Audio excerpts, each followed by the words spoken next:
Welcome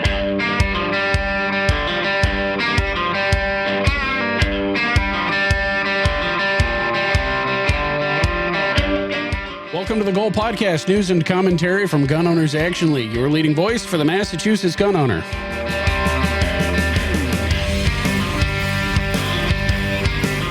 I'm Jeff, across the table from Garrett, and joining remotely, the man, the big dog, Jim Wallace. The man, the dude, man, the legend in his own mind. No, that's right, the dude, according to that sign that we saw at the rally. That was awesome. I am speaking within a deep bunker in the northern Maine. All right, Jim. So what's cracking in Jim land? Nothing. I'm bored. I was sitting here counting the hairs on my Labrador last night just to keep from falling asleep. There's not much going on.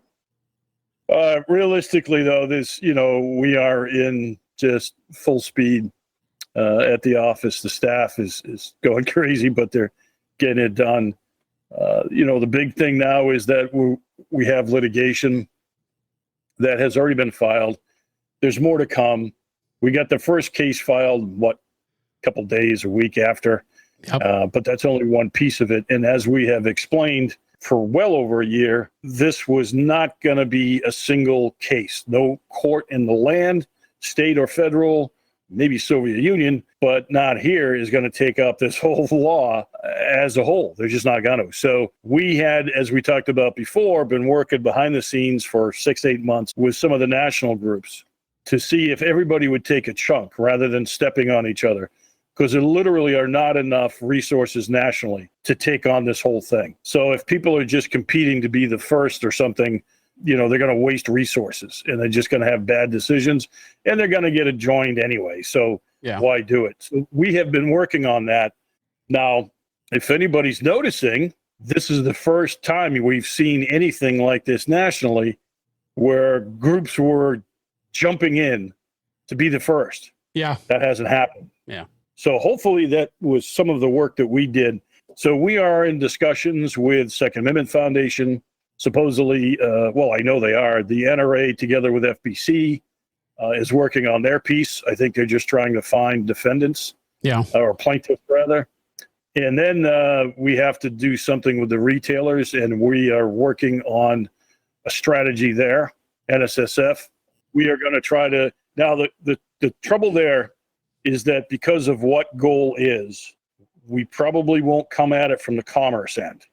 And we are developing a strategy to kind of work around that. Yeah. And so far, the people that were engaging on that are initially on board. So we'll see what we can do. But I will say, guys, money.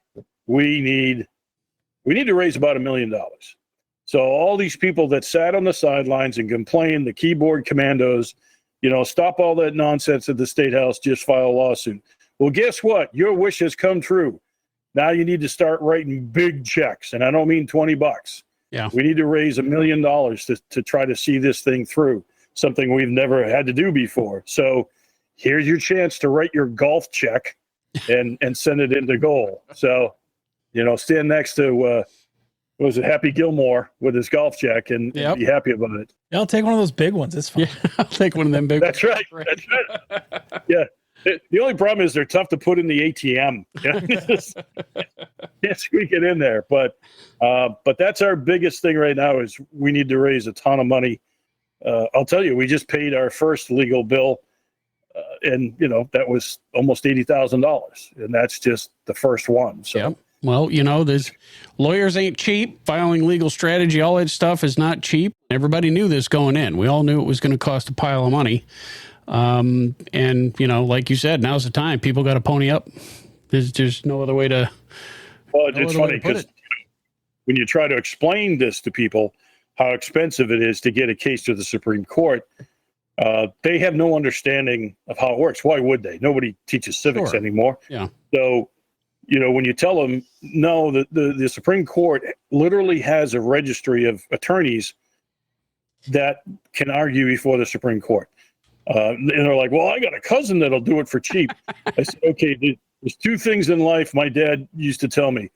If you hire cheap, lawyers and cheap hookers, you get what you pay for. So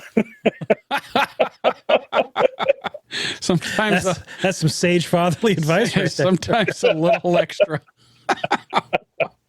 hey, when my dad died, he had 3 girlfriends. He was 85 years old, so good Nice. for him.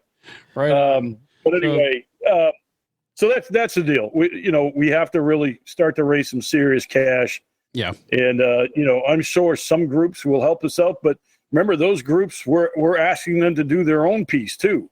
That's right. They need money too. Yeah.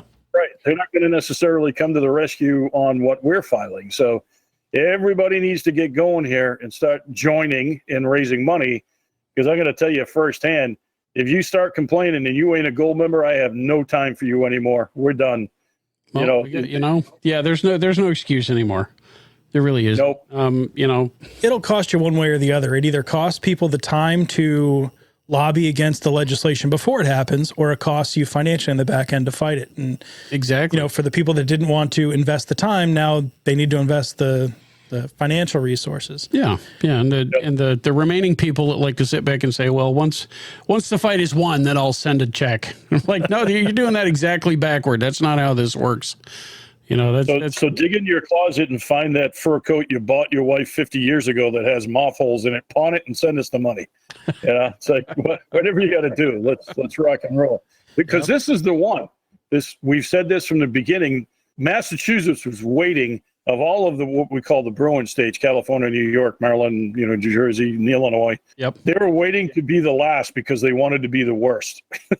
Well, and you're right. And okay, so at the rally last weekend, we'll talk about this in a minute, but you got up and spoke, and you mentioned, the first rumblings of this right after Bruin came down, when they did the IT tech bill and everything else.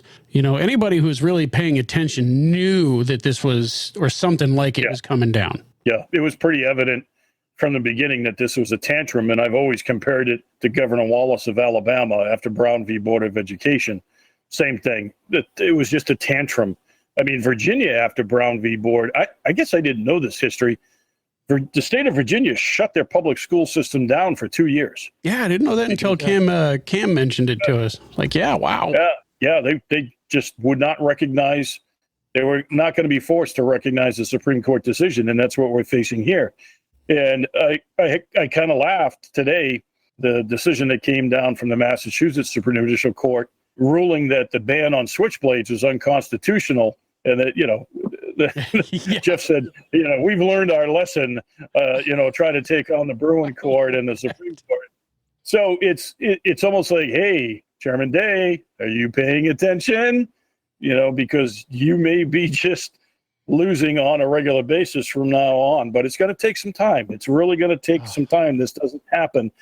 And in the meantime, and we warned everybody this too, you're going to have to live with this until it gets to the Supreme Court if they take the case. Exactly. Because they don't have to.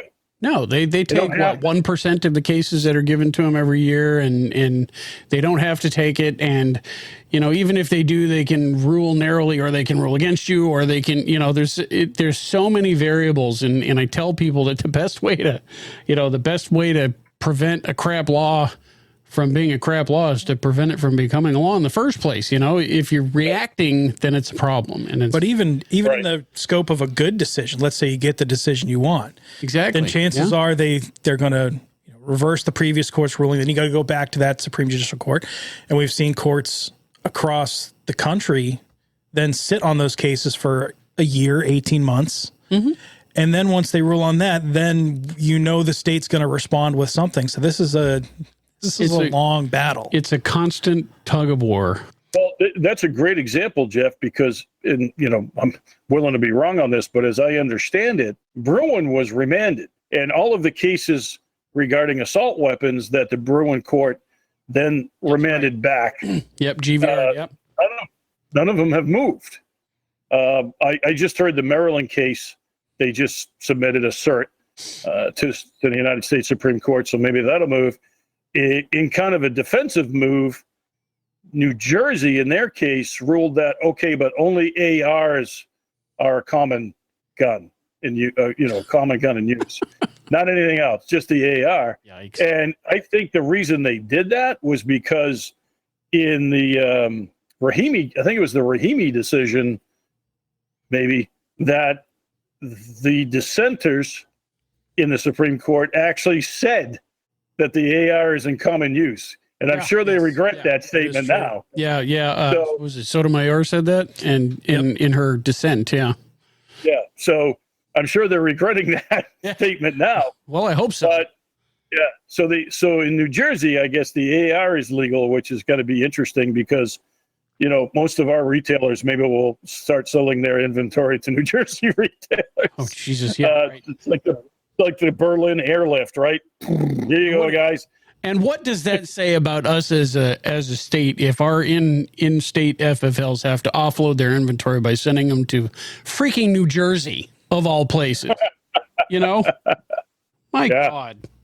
The other thing I want to touch on, guys, is not, you know, the court cases are doing their thing. We're working on those pretty hard.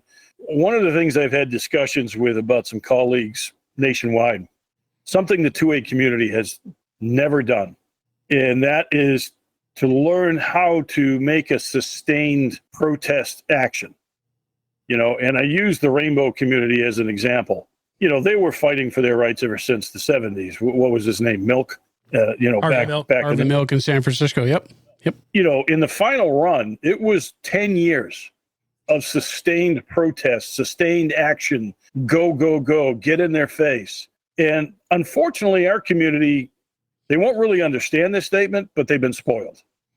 And as much as people will bash goal, our success at stopping stuff, for the most part, until this happened, has been pretty darn good since 98. Yeah. So they've never had to. But it's not just here. It's nationwide because they've become so spoiled by lawsuits that they don't feel they need to get out of their comfy chair and out from behind their keyboard. And we are somehow going to have to re-educate the entire 2A community.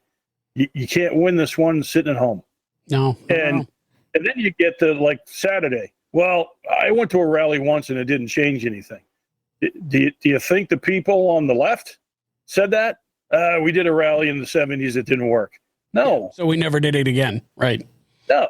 So the rally, and, you know, again, people were saying, well, the legislature's not there. Do you think we were rallying because the legislature might make a change?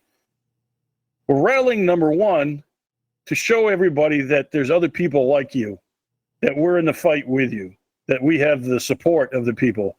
The other thing was, you see how many people were walking through that common on Saturday and stopped by and were asking questions. And then, of course, I had to love it that we got a cannon salute. So that was pretty cool. That was pretty cool. You know, it was still unplanned, but pretty darn cool. That was pretty cool.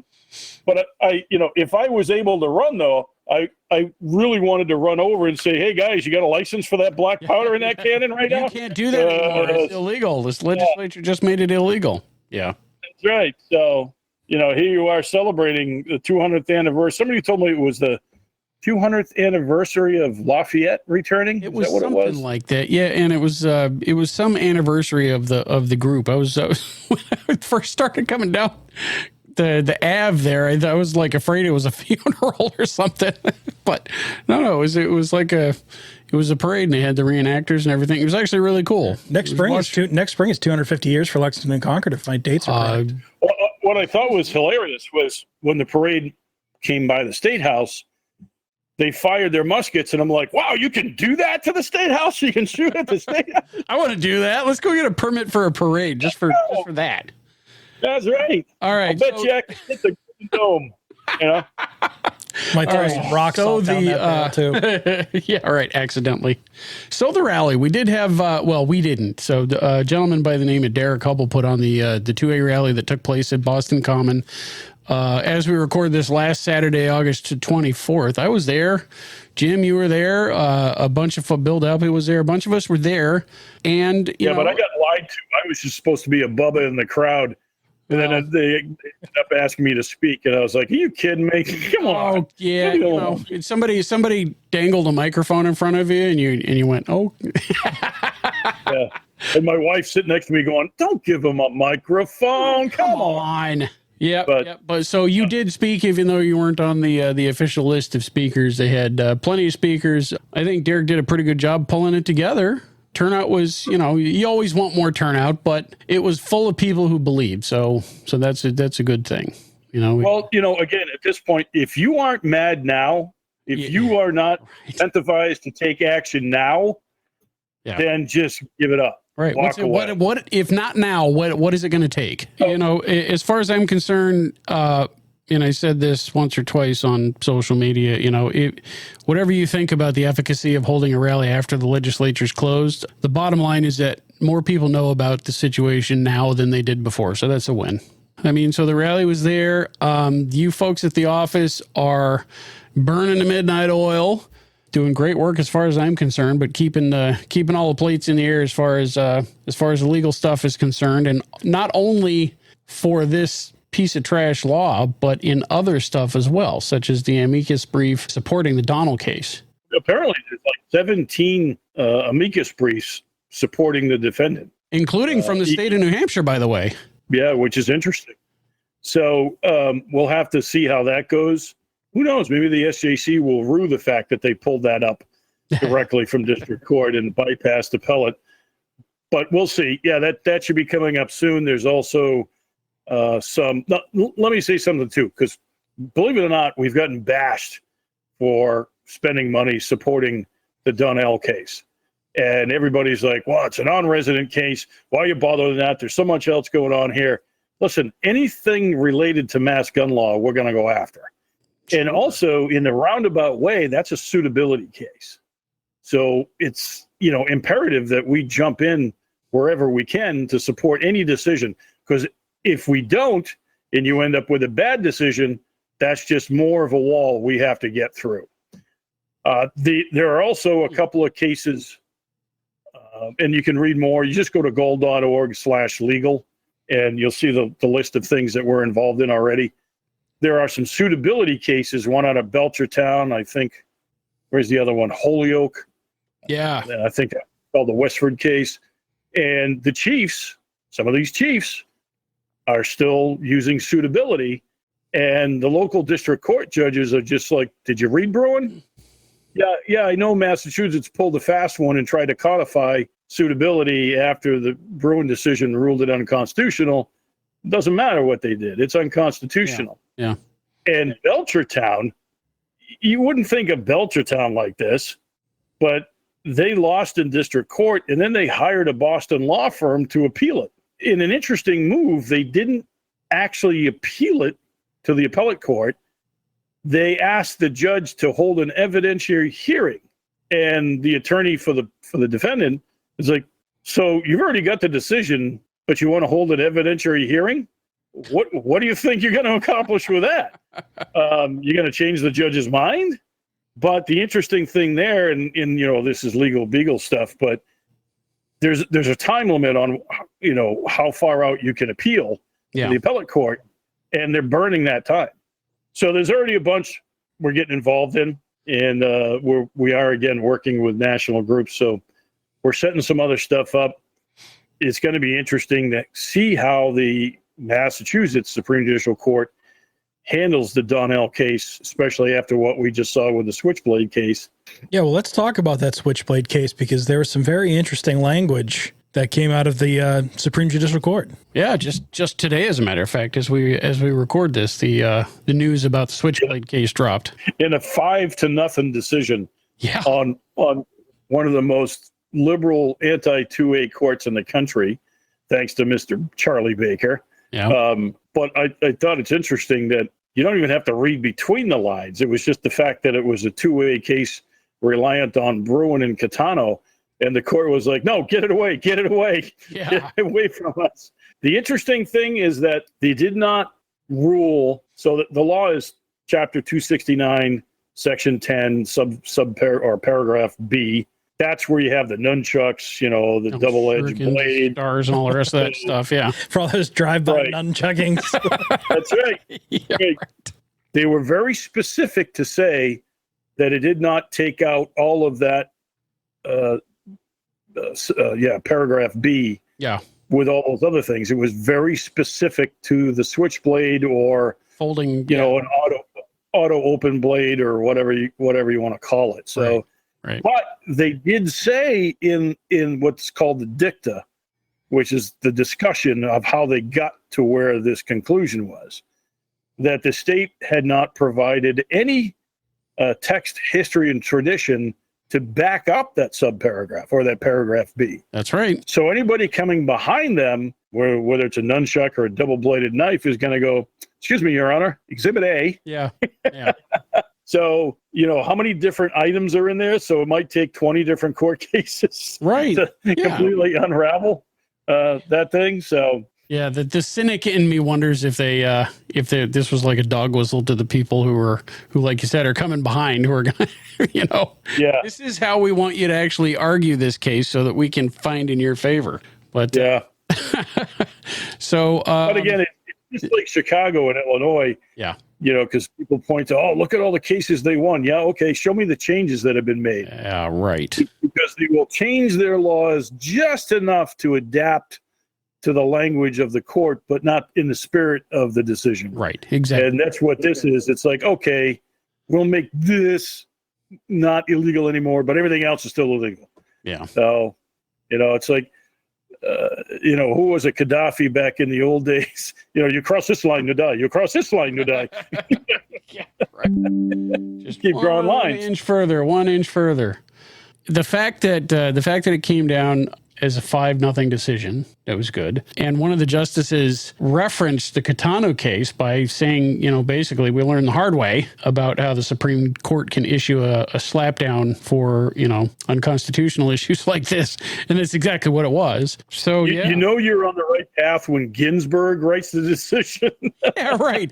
Right. A 9-0 decision with Ruth Bader Ginsburg writing the decision. It was, Yeah.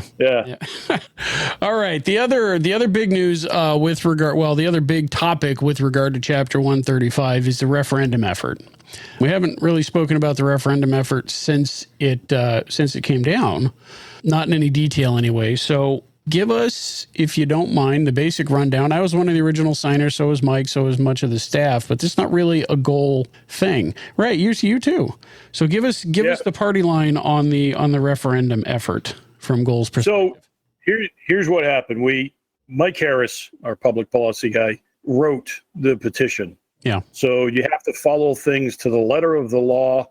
So he did the research necessary, actually got the petition all set up, and then got the initial signature people, which you need 10. Thank God we got more than 10. Yeah. Mike was prepared. Yeah. Because they disqualified 2, right? Yeah. You were there. Yep. And through no fault of their own either. It was their town that screwed up. So, imagine that. Yeah, right. Surprise. Well, even when I went to get my certificate, the clerk's like, "You want what? For what?" Well, I said, "I guess this doesn't happen very often." Huh? To be fair, it took me probably a half an hour because the little old lady, bless her heart, behind the desk, first had no idea what to do, and then she spent 25 minutes going from office to office looking for a typewriter and finding all the forms and stuff for me. So, got to track down an old ribbon for that thing. Yeah, right. Shout out to the elections department of North Attleboro City Hall, but yeah, it was sent by Morse code. So anyway, what happened was they successfully filed it. So that put it in the hands of the Secretary of the Commonwealth, Bill Galvin, to then determine if it met constitutional standards, because there's certain things that cannot go before a petition or a referendum, like civil rights and other things like that. So even though this is one we're trying to get our civil rights back. Yeah. So the secretary then went to the Attorney General Campbell to get guidance on whether it met constitutional standards. Here's where it got interesting. Campbell's staff sent an email to all of the 10 signatories and every anti-civil rights group in the country asking our opinion if it was constitutional. And my first reaction is, isn't that what you get paid for? That's right. Why are you asking me? That's your job, sweetheart. Right. Why are you asking Gabby Giffords if a referendum, effort in Massachusetts is constitutional? What does every town for gun safety have to say about the Massachusetts state constitution Right. and whether a referendum is going along with that. They also omitted from that email any of the pro-civil rights groups around the country. Shocker. So they didn't want their input. Yeah, right. So the signatories and all of the anti-groups only. So then I didn't even bother responding because it's like, okay, that's just a foolish request. Then we get an email that says, hey, we need input on the fair and concise summary of the bill that would go into the, the pamphlet that they give everybody to vote on a ballot question. Yeah. Again, So we're going sending to that request, Concise. sending that request to all of the anti-civil rights groups, but none of the pro-civil rights groups. So when they sent us their draft, I looked at this and I told Mike Harris, I said, Mike, if I didn't know what was going on, I might vote for this thing. It looks pretty damn good, So, so sugar-coated is a light term then. They my God, they shellacked right over it. It was, so I did respond to that and basically wrote a summary that, because they didn't include any of the bad things that it does to anybody. They just glossed over. It's the headlines, right? Yeah. So I wrote a summary for them that called it out, and they completely ignored that and just said, no, we're going with this one. Surprise, surprise, surprise. Yeah, so, of course. So that's within, I think Mike now said a week, we should get the actual hard copies to start collecting signatures.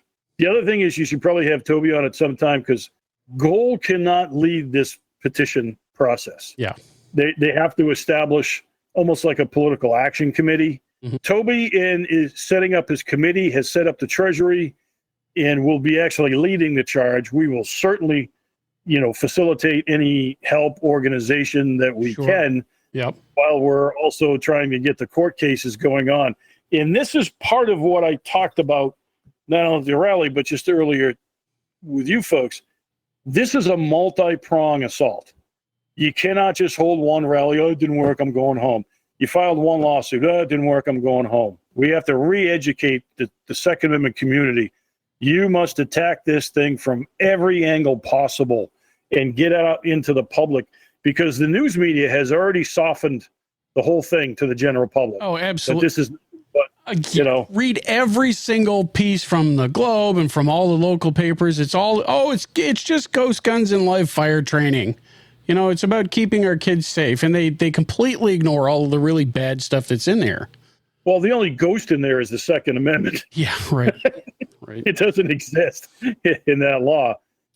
But so that's what's happening with the petition. I know that the folks that are working with it, Toby and his crew, are already setting up signature stations around the state. Yep. They have county coordinators. They're really doing a great job with this. So it's going to give us the ability to focus on what we need to focus on with the court cases and other things. And this isn't going on the ballot until 2026. So here's the thing with that's still hanging over our head. The way a referendum petition goes on the repeal of a law is the law will be suspended until the people have had their say. However, a week ago or so, the governor, Maura Healey, threatened to sign an emergency order to bypass that suspension of the law. Right. And that would put the law into effect immediately. She has not done that yet. She could do it anytime between now and November of 26. Yep. So we'll have to see if she does it. It's kind of interesting. I don't understand I do understand the strategy involved in some of that for her, but she's got to be a little careful about how she proceeds with this, because if she puts an emergency order in, as soon as that's signed, it's law. Right. It's not October 23rd anymore. It's law. As soon as she signs that emergency order. Now, after October 23rd, because it's still being delayed until the ballot question, then she could sign it and say, nope, I want it to take effect October 23rd or whatever. Yeah. Whatever date doozies. January 2nd next year, whatever whatever it turns out to be. Yeah. So that's what's happening now. I know people are anxious. And again, I know they don't understand the process. Why would they? Yeah. Not their fault. Yeah, sure. If you've never done this before. But I want to tell you that this is going to be nasty. The other side is going to have TV commercials about dead kids in the street and suicides and, all kinds of stuff. We know this because back in the 90s, I was involved in a ballot question when they were trying to ban trapping. Yeah. And it was all about banning fuel traps and, pictures of dogs missing legs that never got near a trap in their life. But it didn't matter. So we're really going to have to carefully craft our message to the general public. And it can't be save our AR, take back the 2A. No, that's great for our guys, but not the general public doesn't care about that. So you need to talk about things like civil rights, bigotry, be creative in how you're getting to the emotions of the general public. So the process of the whole thing, you'd file the paperwork, get the original signatures, and then, go through the whole so-called constitutional process, print out the sheets, and then get them out in the world. And then it's time to start pushing signatures. And there's a significant number of signatures that these folks have to get. Yeah, I think the official is somewhere around 50,000. Yep. But that means you got to collect almost double because there are so many regulations, rules, whatever. If there's a stray mark on the sheet, and I forget how many signatures can go on a sheet, 20 or something. Yeah. But if there's a stray mark on the sheet, all signatures are disqualified. Yeah, they throw out the whole sheet. I know it's the pettiest thing you've ever heard of. Oh, yeah. Yeah. It's ridiculous. So it's all of those things combined that are going to keep the effort going. And we've already talked several times about maintaining a protest over a period of time. Because this petition is going to happen in 2 years, they're going to have to maintain some energy on this. Yeah. Throughout this actually, period. Yeah, right. While the lawsuits are going on, while people are starting to focus on other things, it's going to have to, and it's not an insignificant thing, is maintaining that kind of energy for that period of time. Yeah. Especially in a group of people that, by and large, mainly just want to be left alone. Yeah, absolutely. Well, so we talked about the rally, we talked about the referendum, we talked about the law in general. The dinner's coming up. Yes, it is. Yeah, so coming up fast. Yeah. In just a few weeks. Tell us about the dinner. Yeah, September 12th. This is our first try at doing a high-end fundraising dinner. We and I will say this to our supporters, nobody's complained about it because they understand the circumstance. We just can't hold a $50 dinner to break even. Now, you can do that when things aren't really going awry like they are now, just for camaraderie, right? We all get together, we have a dinner, a couple of drinks. It's great. Whatever. It's fantastic. Cool. But we need to raise money, and that's why this is a $200 a plate dinner. It will not be a night of speeches. It's pretty much, I think the only people you'll hear on a microphone are calling raffle tickets or if we have auction items. So the dinner's going to go well. It'll just be cool to walk around, talk to each other, eat a good plate of food. And it's a social event. But yeah. hate to be like the mercenary guy, right? But the fact is, these fights are expensive, and just put it right out there. We need the money. If people want to win this battle, it's going to cost, and it's going to cost a pile of money. So, well, it's not going in the staff pockets. I can tell you that much.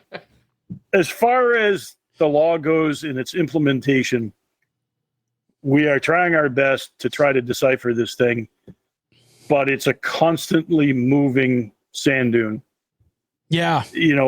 We've had, just in the last 24 hours, we've had 6 of us, not in the goal office, but 6 people, including myself, trying to decipher the grandfathering dates for the so-called assault-style firearm stuff now.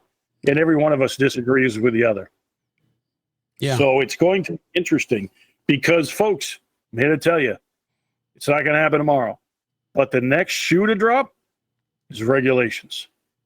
Ooh. They're going to make a huge set of regulations around this thing. So be prepared for that, because the legislature, as much as they wouldn't support us anyway, nobody gets to vote on regulations. Right. They just You do know, it. Yeah.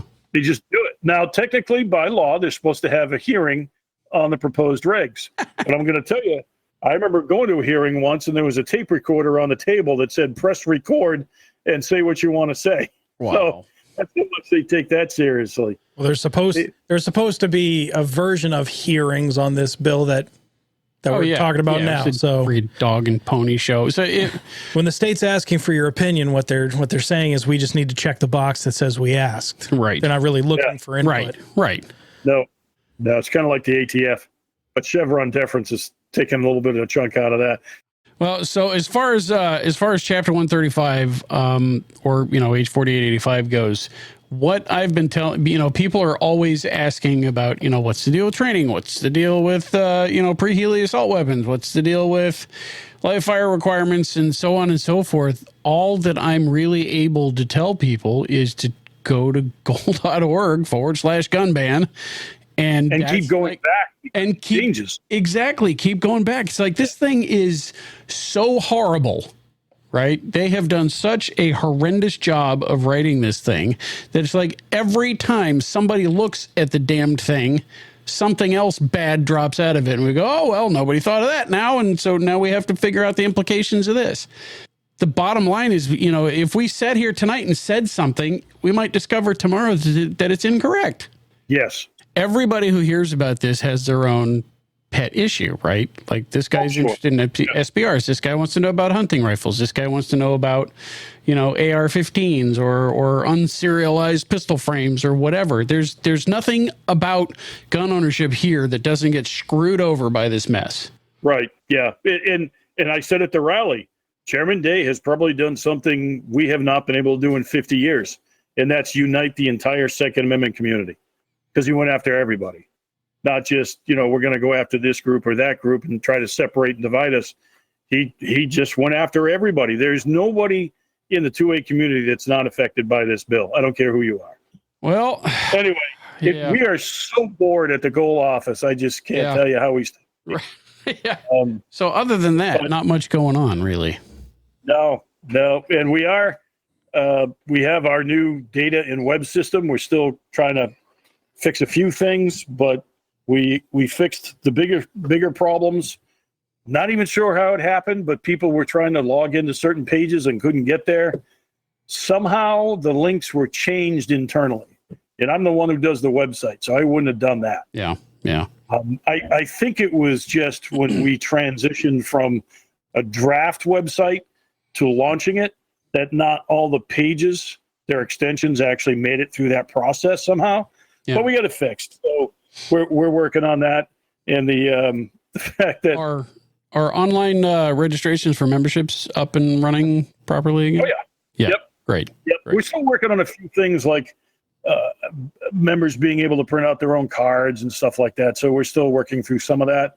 But definitely the donation thing is working, because we're seeing that. I thought it was a riot that we saw a number of donations come in for $17.76. That was beautiful. Brian McDonald sent me a message on that. It's like, I donated $17.76. I love it. Fantastic. Yeah. It's a great idea. That was kind of funny. 20,000 members times $18. Yeah, exactly. That's a good chunk of a legal bill right there. Exactly. Yep. Exactly. That's what? That's 2 cups of coffee and maybe a bagel at Dunkin's. Yeah, it should be really reachable. Yeah, you're right. I was talking at the Nenamessic Club a week or so ago, and I was talking about how much money and we had a donation jug, and a guy's walking up with a $5 bill. And when I said, we need to raise like $1 million, and he looks down at his fives and goes, sorry, no, we'll take it. I'll take it. So, that's right. Now we only need to raise, $999,995. We're but hey, it helps. Sure, every little bit. And, if we could get, if we could actually reach the 600 and something thousand, or 500, whatever it is, 100,000 gun owners here, and if they each threw a buck in the mail for crying out loud, everybody chips in a little bit. Yeah. If all the, I know we do it at our club is like for all the ranges that police up their brass and the steel casings and all that stuff.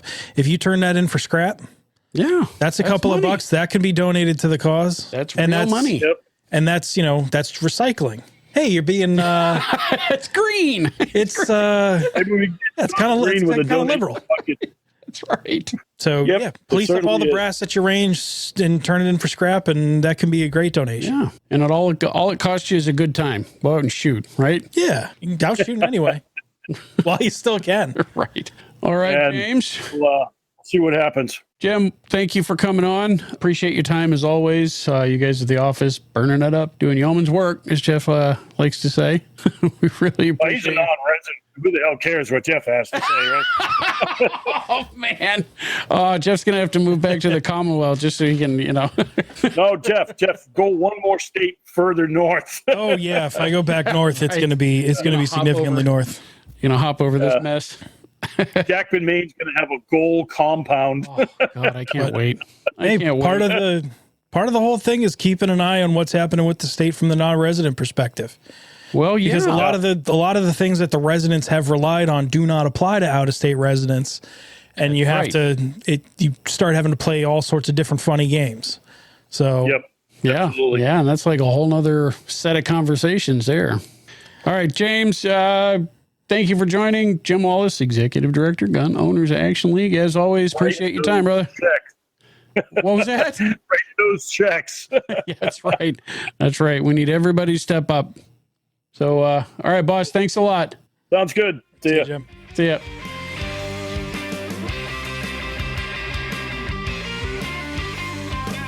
All right, so Jim, always good to have Jim on. It bears saying again, it would be pointless at this juncture to like sit down and try to break the bill apart. I mean, we can talk about some stuff, but Oh, it's all on the website. it's all on there. the website. You got to go to goal.org/gunban. That has the most up to date. Yeah, it's broken out by chapter. It's broken out by subject matter, so it's more digestible and Yeah. So there it is. Yeah. More to come on chapter 135 and the efforts, the multi-pronged, as Jim put it, efforts for fighting this thing. It's going to be a battle, folks. Everybody's going to have to join up. So let's switch topics. What's going on elsewhere? well, if we're still going to be allowed to do it, if we have permission from Hale Healy, hunting season is allegedly still approaching. You can check your According to antlerless latest- deer permit status if you filed a Yes. If you applied by July 16th. If you applied by the July 16th deadline, check your emails to see if you're awarded an antlerless deer permit, aka the doe tag, Yep. by logging into your account at massfishhunt.mass.gov. Surplus doe tags for zones 9, 10, 11, 12, 13, and 14 go on sale at 9 a.m. September 24th. Zones 3, 7, 8, and 12 go on sale at 9 a.m. September 25th. Yeah. Yep. So for some of the go. zones, that's 3, 7, 8, 9, and 12. They're going to be first come, first serve. So the additional tags, first come, first serve with a purchase limit of 1 per day. Zones 10, 11, 13, and 14, no daily or season limit and are available throughout the season. Yeah. That's always So buy as many for those tags as you zones. want. It's always like that because that includes like the South Bay area and the Cape and Yeah, Cape Islands, Yeah. in towards Boston, whack 'em and stack 'em. Yep. Whack 'em and stack 'em. Yeah. Youth deer hunt day is going to be end of the month is September 28th. Paraplegic hunt October 31 to November 2nd. Archery season, all zones, October 7th through November 30th.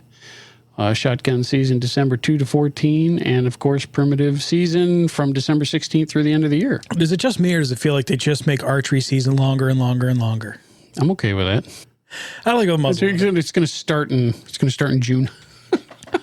But all dates inclusive. Hunting is still prohibited on Sundays, so make sure your permits are aligned and squared away and you have all the blessings of the state to do the thing that you should just be allowed to do anyway. Yep. So get out there and get you some deer. Going up the ladder to national. Yeah. So Big D, Democratic Party, just had their convention and released their party platform for the upcoming, Might don't know I what you would say call it. finally, You know, As if their party position's really been that big of a secret for the last 4 years. well, yeah, but you But know, put all their they stuff finally out, released something. and their gun control agenda is in there. They are now claiming 100,000 people are shot and nearly 40,000 die annually from what they believe is gun violence. Some of the things that they will be pushing for is universal background checks, the ending of online sales of firearms and or ammunition, assault weapons ban, magazine bans, financially incentivizing states to enact licensing and ERPO, red flag laws, safe storage laws, and a full repeal of the Protection of Lawful Commerce and Arms Act. None of this for the Democrat National Party platform is surprising to me. It's pretty much a rehash of the same old. Nothing here struck me as particularly new. You know, Yeah, it's all justified by closing loopholes. Yeah. But still on that national scale, so there was Tim Walls. Tim Walls. Likes to say he's a big hunter, and I did kind of peruse some online stuff, and I mean the guy does bird hunt, and he had some shotguns. It's like you watch it, you look at social media and like ARF and Reddit and all those places, and they picked the dude who was the model for the FUD meme. And True. However, I will say that I did see some photos where he had what I would consider a shotgun that a respectable sportsman would use. Yeah. Not just the the cliched side by side or over under with the creases still in the pants. Yeah. But that does not in any way. I'm sure that he actually goes out. I'm sure that he actually bird hunts. Like whatever, but that doesn't change his view on the nastiness. Yeah, but he had an interesting statement that said, using his credentials as his service in the military and here we go, his experiences as a hunter to justify his position on banning firearms, saying that he would like to make sure those weapons of war that, as he put it, I carried in war, are only carried in war. Mm-hmm. Which is, as more information comes out, it's questionable of whether or not what parts of that statement are true. I love what J.D. Vance said. But he said, so J.D. Vance in response said, well, maybe they held the convention in Chicago so that he could accurately say that he has visited a combat zone. To which former Governor Lori Lightfoot chimed in. So, it's the whole modern politics of it's just about the Twitter clapbacks. Yeah, of course. Saying that, the nice thing about not being mayor anymore is she doesn't have to care who hears her tell J.D. Vance to shut up. It's like being in high school again. It is very Right? much. But I did a little digging. During Lori Lightfoot's tenure as mayor of Chicago, 3 times as many people were murdered just in the city of Chicago than have been killed in all mass shootings since 1982 combined. Boy, that says a lot. About 3x. Yeah. Just in her tenure as Chicago mayor. So yeah, it's like a combat zone. Well, so what's going at the Supreme Court? So Maryland, there's a couple cases out of Maryland right now. So Jim had mentioned a little bit, when we were talking a little bit offline, a little bit online, back and forth of some cases that are coming out of the Fourth Circuit, specifically Maryland cases. But the Fourth Circuit has issued a couple rather anti-Second Amendment rulings. One of the cases is Maryland shall issue, and others v. Moore.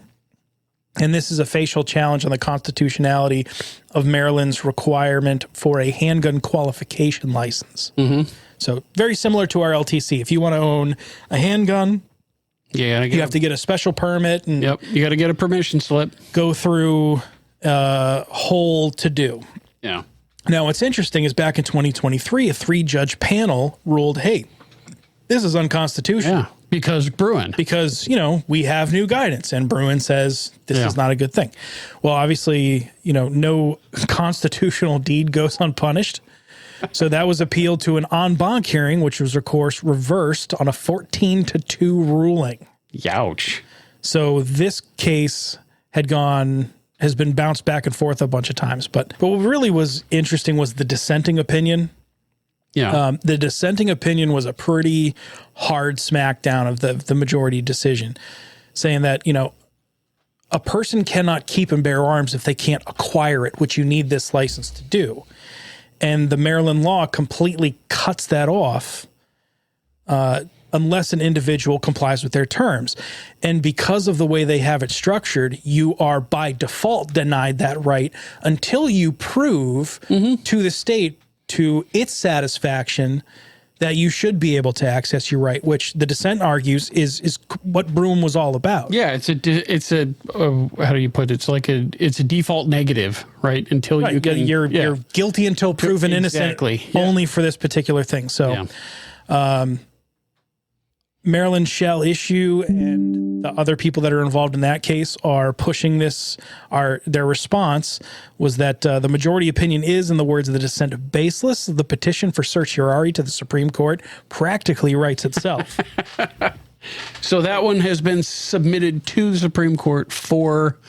It's an application for certiorari, which means we'd like you to hear the case. Who knows if? Yeah, I don't believe they have officially filed cert for this particular case yet. Oh, it's the next because step. this was okay. So the 14-2 ruling just finished up with the en banc panel. Right. So they just got the final ruling from the Fourth Circuit, and now they're going to have to appeal upward. Also out of Maryland, though, is the Supreme Court challenge to Maryland's assault weapons ban and magazine limit ban. Yeah. So this was formerly Bianchi v. Brown, who was the Attorney General of Maryland. It's now known as Snope v. Brown. But this has already gone up and down the ladder. So this was upheld by the Fourth Circuit. As far as, they said the ban was constitutional. Plaintiffs filed a writ of certiorari. That writ was granted. It went up to the Supreme Court. And in the, post-Bruen response was sent back. That decision was vacated. It was sent back down to the Fourth Circuit Court to be redecided under the guidelines of Bruen. Yeah. Now, of course, Fourth Circuit sat on that for over a year. Of course. And instead of going to a 3-judge panel, they went straight to an en banc panel, ruled 10-5, that said assault weapon always put the air quotes around it. Assault weapons. And magazines are not protected arms as they are, quote unquote, military style and not suitable for self-defense. Which is nonsense on its face. But so anyway, because as we've seen in several decisions now, even dissenting opinions against Second Amendment cases, Sonia Sotomayor specifically outline that these are common arms in common use. The Fourth Circuit decision, quote, blesses a ban on the most popular rifles in America and permits anything short of a complete ban on all firearms. Obviously, and now it's becoming a little more obvious, I would say. But lower courts in certain areas seem to need a little more guidance on how to apply Heller and with Bruen. a 2x4, maybe. Yeah. Well, so a couple of potentially important cases coming out of the Fourth Circuit. Writ is either filed or is being filed. Yep. It's seems to be solid case, solid plaintiffs in that pipeline. So the Supreme Court's going to have some work cut out for them when they come back in the fall. They're going to have to start making some decisions on whether or not to take some of these post-Bruen tantrum cases.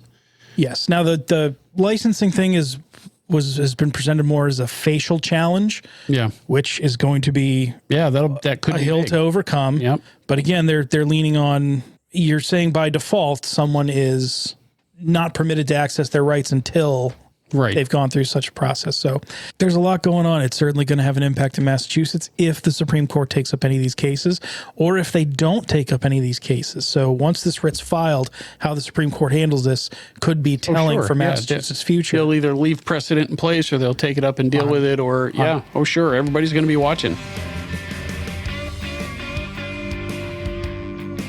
So trying to keep in with the tradition of our normal course of action here. This we're running up close to the end of the month here.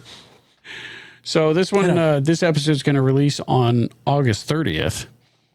So you have a drill of the month for us. So I guess technically it should wait till the first one of September, but then the month's going to be half over. But believe it or not, the state of Rhode Island is making me reshoot the qualifying test. I guess. Let me get this right. You are, by Rhode Island law, qualified to proctor other people taking the Rhode Island qualification test. Yes. And So I've taken I've obviously taken the Rhode Island test before. I've taken the Massachusetts police handgun qualification shooting test, taken the FBI qualification shooting test. I've passed all of them to the level that instructors need to pass. Yeah. But You're capable of putting a shot or two on target. Yeah. since I have to do this shooting test anyway, but I think it would be a great look for people who are maybe considering getting their Rhode Island license. Yeah. If you happen to live in that kind of South Shore area where you can cross in and out of Rhode Island without even knowing. Like here, I can accidentally pass into Rhode Island, no problem. Yeah, you get to see what the test is, how it's structured, how it's set up. It's a giant bed sheet of a target. So Army, it's the bed sheet. It's the Army L. You shoot it at, like you said, 75 feet, and you got to score, 195 out of 300? It's not a particularly difficult test. The curious thing that they do, whatever caliber you shoot the test with, you can then carry that caliber or anything of a smaller diameter. Right. A lot of people actually do shoot this qualification with a 1911. It's a very popular choice. Yeah, I mean, 45 is a relatively soft shooting round. Yep. 1911 has typically a nice long sight radius. It's easy to line up. The trigger's real crisp. Yep. And the added advantage of shooting it in a 45 is then you have the freedom to carry anything of a smaller diameter. You can carry 357, 40 cal. 9mm, 380, 25 auto, like anything smaller in diameter than a 45. Personally, I'm just going to shoot it. I'm going to shoot it with my 9mm carry gun. That's what you carry. So there you go. What else do you need? I mean, at this point, all I'm shooting is 9. If the day comes where I am not carrying 9mm, then we'll cross that bridge when we get there. Chances are something societally has gone terribly wrong. And you no longer care. And I only have some other round to go to. There is actually a time component to this, too. You have 30 minutes, I think, to shoot your 30 rounds. Oh, yeah. It's like, all right, listen, it's not a gimme, especially if you're not an experienced, like you're a very experienced shooter. This is nothing to you. For somebody who is not a years and years long experienced shooter who's taken a lot of training and done a lot of range time, it's not a gimme. 75 feet is not, it's not nothing. So it does bear getting out there and practicing. Yeah. 25 yards, you're right, it's not a throwaway. You have to actually try. You have to put a little bit of effort into it. Yeah. It's not necessarily geared towards a novice shooter in the sense that if you are shooting now a firearm that you're unfamiliar with, you borrowed somebody's 1911 or whatever. And that has happened. I've been involved in proctoring situations where somebody shows up to the range, fresh out of a licensing class.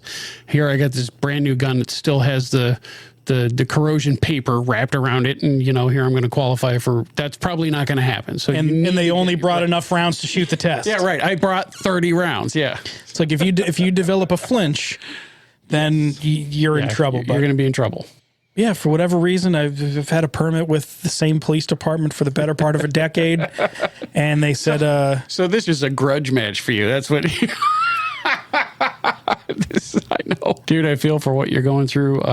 But so briefly, Rhode Island is, as you're kind of skirting around, they've instituted all kinds of stupidity as far as renewing the license. Even though they've had licenses there for years. They fly very under the radar for anti-gun stuff. Yeah, they are in fact a suck state, even though they don't get listed among the Massachusetts, California, New Jersey, et cetera. Rhode Island does pretty much whatever Massachusetts does. It's like the little sibling that just kind of follows along.